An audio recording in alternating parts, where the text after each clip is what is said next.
I provide clean water to thousands, but my own family treats me like sewage. Posted by u/Waterworks Wonder.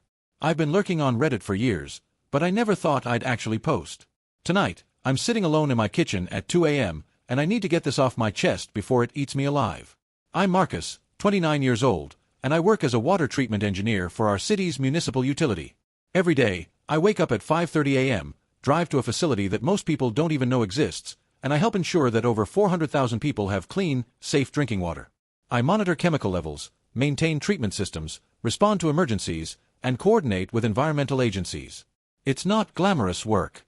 There are no Instagram photos of me dramatically backlit while I test pH levels. Nobody has ever called my job inspiring or beautiful. My brother Derek is 31. He owns a photography studio downtown, Captured Moments by Derek. You've probably seen his work if you live in our area. Wedding photos, corporate headshots, artsy portraits of people looking contemplatively out rain-streaked windows. He's got 87,000 followers on Instagram. He was featured in a local magazine last year as one of the creative visionaries under 40. My parents have never once visited the water treatment plant where I work. Not once in 6 years. But they've been to every single one of Derek's gallery openings. Every single one. Growing up, I was the quiet kid who liked science and building things. Derek was the one with the eye. That's what Mom always called it. Derek has the eye. He sees beauty where others see ordinary. When I got accepted to the state engineering program on a full scholarship, my parents threw a small dinner party. When Derek announced he was dropping out of community college to pursue his art, they threw him a surprise celebration with over 50 guests and had a cake made that said, "Dream Chaser." I've made peace with most of it. I have. My job matters. I know that. Every time there's a news story about lead contamination or waterborne illness in some other city, I feel a grim satisfaction knowing that I'm part of why that doesn't happen here. I've been called at 3 a.m. during storm surges, worked 16-hour shifts during equipment failures, and sat through endless training certifications. I'm good at what I do. But here's the thing that's pushed me to my breaking point. 3 weeks ago, I discovered that my brother has been living in my basement. For 6 months. Without telling me. I need to back up. I bought my house 4 years ago, a modest 3-bedroom in the suburbs, nothing fancy, but it's got a fully finished basement with a separate entrance. I work long hours and unpredictable shifts, so I don't spend a lot of time at home. The basement entrance is on the far side of the house, and I rarely go down there except to check the water heater or store seasonal stuff. Derek called me back in January, right after New Year's. He said he needed to store some photography equipment temporarily because his studio was being renovated. I said sure. We're not close, but he's my brother. He has a key from when he helped me move in. What I didn't know was that storing equipment actually meant moving into the basement with a bed, a mini fridge, bathroom supplies, and enough gear to set up a fully functional photography workspace. I found out by accident. I came home early one Tuesday because I was feeling sick, and I heard footsteps below me. I thought someone had broken in. I grabbed a baseball bat and crept downstairs to find Derek, sitting at a desk, editing photos on a massive monitor, surrounded by lighting equipment and camera cases, completely at ease. "Oh hey Marcus," he said, like this was totally normal. "You're home early." I just stood there. I couldn't process it. Turns out, Derek's studio wasn't being renovated. He'd lost the lease 6 months ago because he couldn't make rent. His girlfriend of 4 years had dumped him around the same time, and he'd let his apartment go too, thinking he'd move in with her.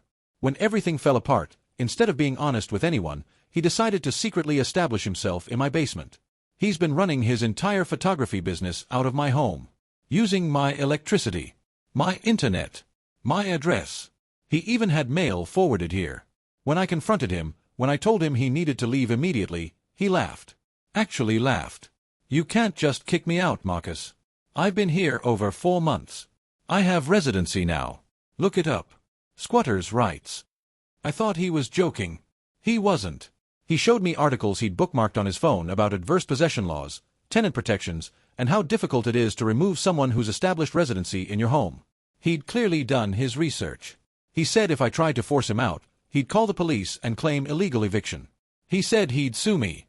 "Besides," he added, casually returning to his photo editing, "it's not like you're using this space. And my work actually contributes something beautiful to the world.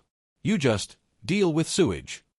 I called my parents that night, barely holding it together, hoping they'd help me reason with him. My mom's exact words, "Oh, Marcus, can't you just let him stay? He's going through such a hard time, and his work is so important. You've always been so practical. This seems like such a small thing to you, isn't it? Derek creates beauty. He needs space to do that. My dad said I was making a mountain out of a molehill, and asked why I couldn't just support my brother's gift. I explained that Derek hadn't asked permission, that he'd lied to me for 6 months, that he was essentially squatting in my home and threatening me with legal action. My mom sighed and said, "You've always been so rigid, Marcus. So by the book. Can't you see this is just Derek being Derek? He's an artist. Artists don't think about things the way you do." I hung up. Derek's still down there. He's been down there the entire time I've been writing this. I can hear his music playing faintly through the floor. He's probably editing someone's wedding photos right now, making himself look like a successful entrepreneur, while he's literally living in my basement like some kind of parasite. I provide clean water to 400,000 people. I prevent disease outbreaks. I keep children safe from contamination. And my own family treats me like I'm the boring sewage worker, while my brother, the artist, gets to squat in my home and threaten to sue me if I protest. I don't know what I'm going to do yet. I consulted with a lawyer, and she confirmed it's complicated. Eviction proceedings could take months, especially if Derek fights it. He knows this. He's counting on me being too practical, too by the book, to do anything about it. But here's the thing Derek doesn't know about me. I've spent 6 years solving complex problems under pressure. I've handled emergency situations that could have affected hundreds of thousands of people. I don't panic. I plan. So that's what I'm going to do. I'm going to plan. Update 1, 3 weeks later. I didn't expect my original post to get so much attention. Thank you to everyone who reached out with support and advice. Several of you predicted exactly what I was going to do, and honestly, it gave me confidence that I was on the right track. For those just joining, my brother Derek has been secretly living in my basement for 6 months, running his photography business, and when I discovered him, he threatened me with squatter's rights if I tried to remove him. My parents sided with him because he's an artist, and I'm just the boring engineer who works with sewage. Here's what's happened since. First, I want to be clear about something. I didn't do anything illegal. Everything I'm about to describe is completely within my professional obligations and, frankly, was the responsible course of action given what I discovered. A week after my original post, I decided to do a comprehensive inspection of my basement. Not to harass Derek, I made sure to give him 48 hours written notice, delivered via email and posted on the basement door, exactly as my lawyer advised for any landlord-tenant interaction. I was professional. I was thorough. And I found exactly what I suspected I might find. Derek, in setting up his photography studio, had made some modifications to my basement. He'd installed several pieces of equipment that required power sources my basement wasn't designed to handle. He'd run extension cords in ways that violated basic electrical safety codes.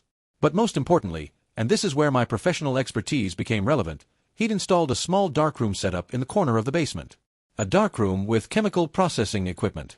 For those who don't know, traditional photo development involves chemicals. Some of these chemicals, if improperly handled or disposed of, can be hazardous. And Derek, being an artist who doesn't concern himself with boring things like regulations, had been disposing of his processing chemicals by pouring them down my basement utility sink. The same utility sink that connects to my home's main drainage system.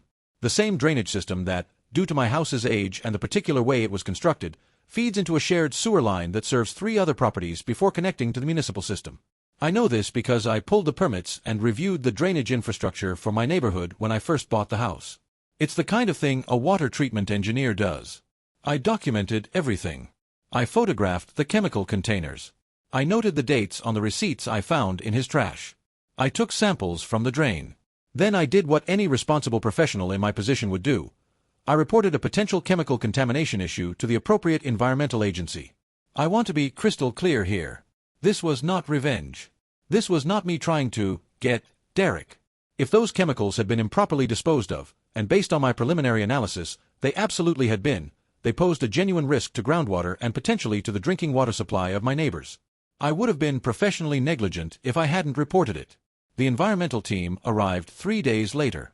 Derek was home when they showed up, 4 inspectors in hazmat suits, 2 county vehicles, and a representative from my utility company, a colleague of mine actually, though I recused myself from any official involvement to avoid conflict of interest. They came in through the basement entrance without warning, which they're legally entitled to do when responding to a potential contamination report. I was upstairs, working from home that day. I heard the commotion. I came down to find Derek, still in his pajamas, being escorted out of the basement while inspectors photographed his entire setup. "What the hell is happening?" he kept asking. "Marcus, what did you do?" I didn't say anything. I just stood there with my arms crossed while the lead inspector explained to Derek that they'd received a report of illegal chemical disposal, that preliminary testing indicated contamination of the drainage system, and that the entire basement was being condemned and quarantined pending a full environmental assessment. Condemned. Derek went pale. What does that mean? It meant that nobody could enter the basement until the assessment was complete. It meant that all of Derek's equipment, his cameras, his computers, his lighting rigs, his editing setup, everything he'd accumulated over his 10-year career, was locked inside a space he could no longer access. It meant that any items exposed to the potential contamination might need to be professionally cleaned or destroyed. It also meant that Derek had nowhere to live. Because here's the beautiful thing about environmental contamination orders: they supersede tenant protections. You can't claim squatters' rights to a space that's been declared hazardous and quarantined by a government agency. The eviction process Derek had been counting on to protect him? Irrelevant. He had to leave immediately for health and safety reasons. He tried to grab some of his cameras on the way out. The inspector stopped him. "Sir, nothing leaves this space until we've completed our assessment. Some of these chemicals you've been using," the inspector held up one of the bottles I'd photographed, "are classified as hazardous materials. We need to test everything for contamination before anything can be removed." Derek looked at me with something close to hatred in his eyes. "You did this. You're ruining my life over a stupid basement." I still didn't say anything, but I thought about all the times I'd been called boring. All the times my work had been dismissed as dealing with sewage. All the times my brother had been celebrated while I'd been ignored. I thought about how he'd secretly invaded my home, stolen my resources, and then had the audacity to threaten me with legal action when I discovered him. "The inspector has my contact information," I said finally. "I'm cooperating fully with the investigation. You should probably find somewhere else to stay." He left with nothing but his phone and the clothes he was wearing. My parents called me that night, furious. "How could you do this to your brother?" my mother demanded. "He's lost everything.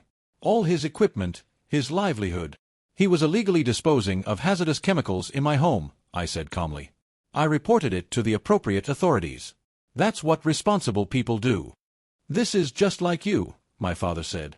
"Always following rules, always by the book, never thinking about what really matters." "Derek is your brother." "Derek has been lying to me, living in my house without permission, and threatening me for months," I said. "And when I asked you for help, you told me to accept it because his work is beautiful." "Well, now his beautiful work might have contaminated my property and my neighbor's water supply. That matters to me." They hung up on me. I sat in my quiet house, alone, and I didn't feel guilty at all. The assessment is ongoing. I'll update when I know more. Update 2-3 weeks after the inspection. The environmental assessment is complete, and the results are worse than even I anticipated. Derek's chemical disposal practices were, to use the technical term, catastrophically irresponsible. He'd been pouring processing chemicals down the drain without any neutralization or proper treatment. Some of these chemicals had accumulated in the pipes, reacted with each other, and created compounds that are significantly more hazardous than the original substances. The contamination had spread beyond my basement. 2 of the 3 neighboring properties that share the sewer line showed traces of contamination in their drainage systems. The soil around the shared line tested positive for several regulated substances. The remediation required was extensive and expensive. Here's the breakdown of what Derek now owes. Professional hazmat cleanup of my basement, $23,000. Soil remediation for affected area, $31,000. A drainage system decontamination and repair, $18,000.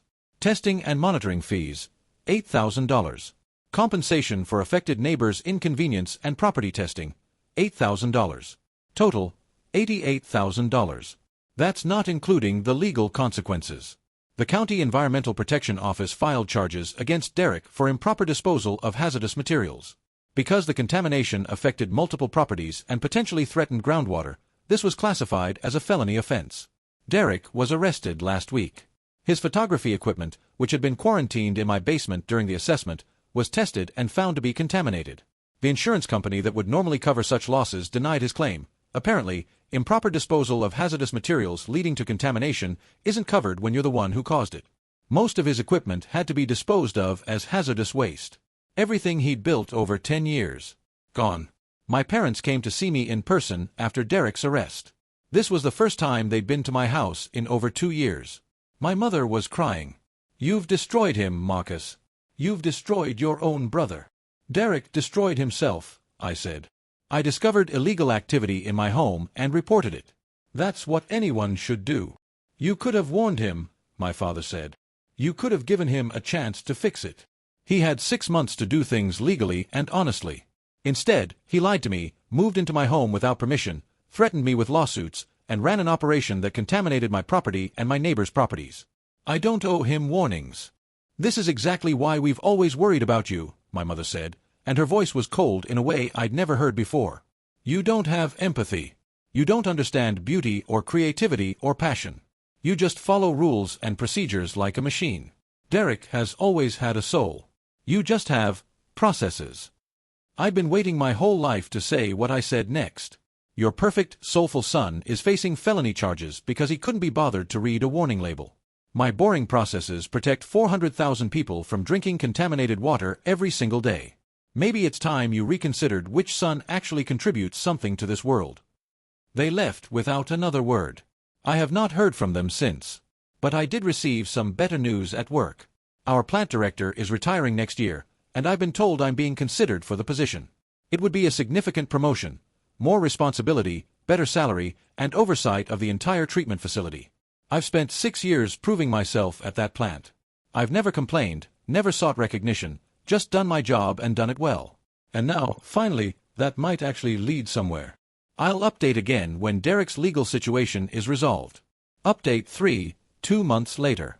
This will probably be my final update on this whole situation, and I want to start by thanking everyone who's followed along and offered support.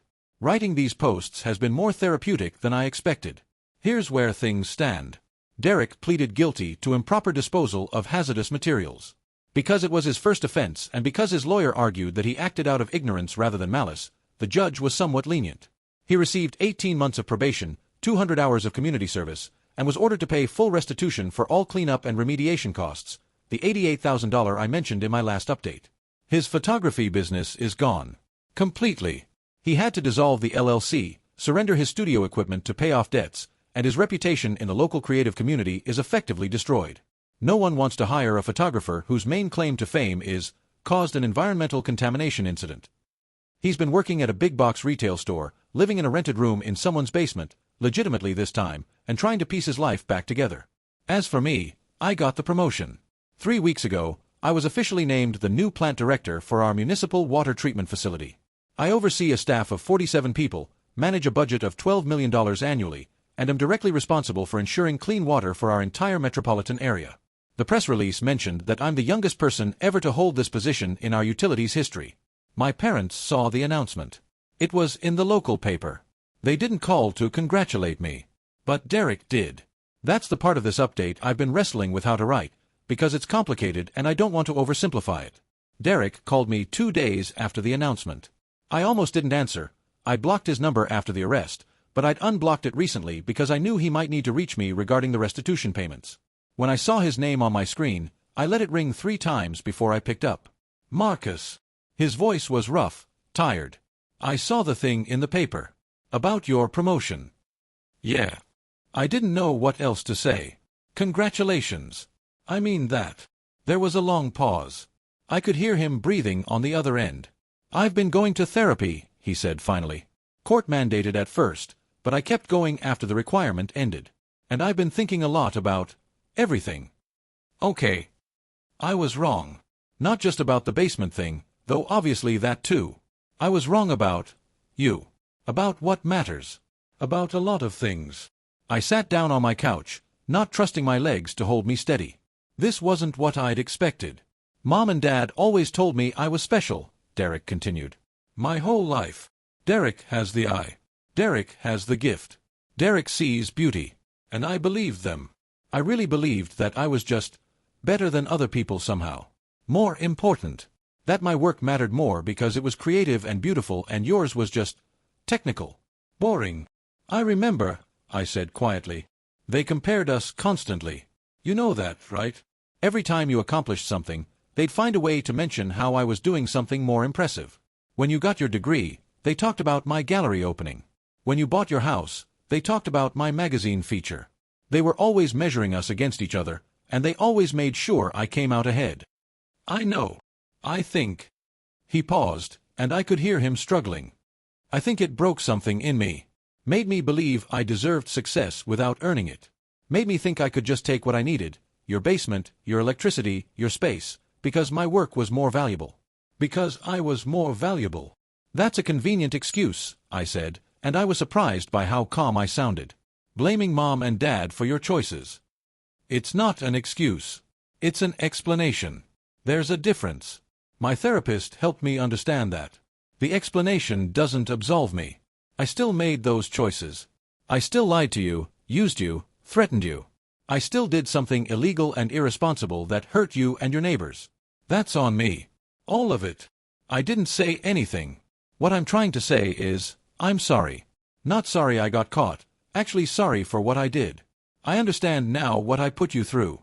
I understand how I treated you, not just in the basement thing, but our whole lives. I was an entitled, arrogant jerk who thought his little brother existed to support his dreams while contributing nothing in return. What do you want from me, Derek? Nothing. I don't expect you to forgive me. I don't expect us to be brothers again, not like normal brothers anyway. I just needed to say this. You deserved to hear it. You've always deserved better than what this family gave you. I felt something loosen in my chest, a knot I'd been carrying so long I'd forgotten it was there. I read an article about your plant, Derek said. About what you actually do there. I never understood before. The complexity of it, the chemistry, the engineering, the public health implications. You're not dealing with sewage. You're protecting people. Hundreds of thousands of people who have no idea you exist, but who depend on you every single day. That's the job. It's more than that. It's important. It matters. And I'm sorry I ever made you feel like it didn't. We talked for another 20 minutes. It wasn't comfortable or easy, but it was honest. Derek told me about his community service. He'd been assigned to a local environmental cleanup organization, picking up trash and processing recycling, and he said it had given him a new perspective on the invisible work that keeps society functioning. He told me about his plans to eventually return to photography, but differently this time, documenting environmental issues, using his skills to support causes rather than just building his personal brand. Maybe someday I can take pictures that actually matter, he said. Instead of just pretty pictures of people's weddings. Wedding photos matter to people, I said. There's nothing wrong with that. I know. But I want to do more. I want to contribute something real. Before he hung up, he said one more thing. I told Mom and Dad about this call. About apologizing to you. About the therapy and what I've been learning. What did they say? A long pause. They said I was being ridiculous. That I had nothing to apologize for. That you overreacted and ruined my life over a misunderstanding. I wasn't surprised. They're not going to change, are they? I asked. Probably not. They've got 40 years of believing their own story. But I'm done being the character they wrote for me. I want to be someone else. Someone better.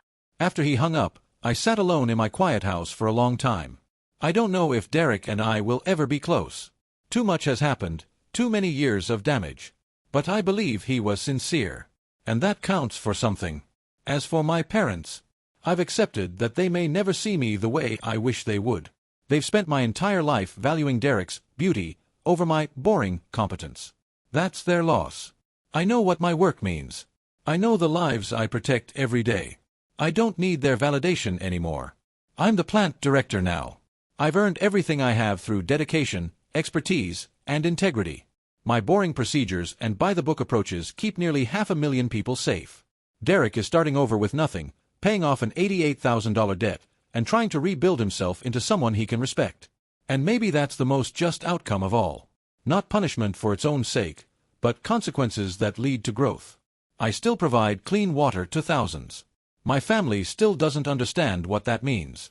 But for the first time in my life, I think my brother might actually be starting to. That's enough. Final thoughts. If you've read this far, thank you. I didn't write these posts for karma or attention. I wrote them because I needed to process something that shook me to my core. My brother's betrayal, my parents' dismissal, and the way it all unfolded taught me something important. Sometimes the boring people, the ones who follow rules and understand systems and do the invisible work that keeps everything running, Sometimes we have more power than anyone realizes. Not because we seek it, but because we understand how things actually work. Derek thought he could exploit a legal loophole to steal from me. He didn't account for the fact that I understand systems better than he ever will. The legal system, the environmental system, the water system, the system of cause and consequence. He captured beauty. I understood infrastructure. In the end, infrastructure won. To everyone who works in jobs that aren't glamorous, sanitation workers, utility employees, maintenance staff, civil servants, I see you. Your work matters. You matter. And don't let anyone make you feel like you're less important because what you do isn't pretty enough for Instagram. Clean water isn't beautiful. But it's essential. That's worth more than any photograph.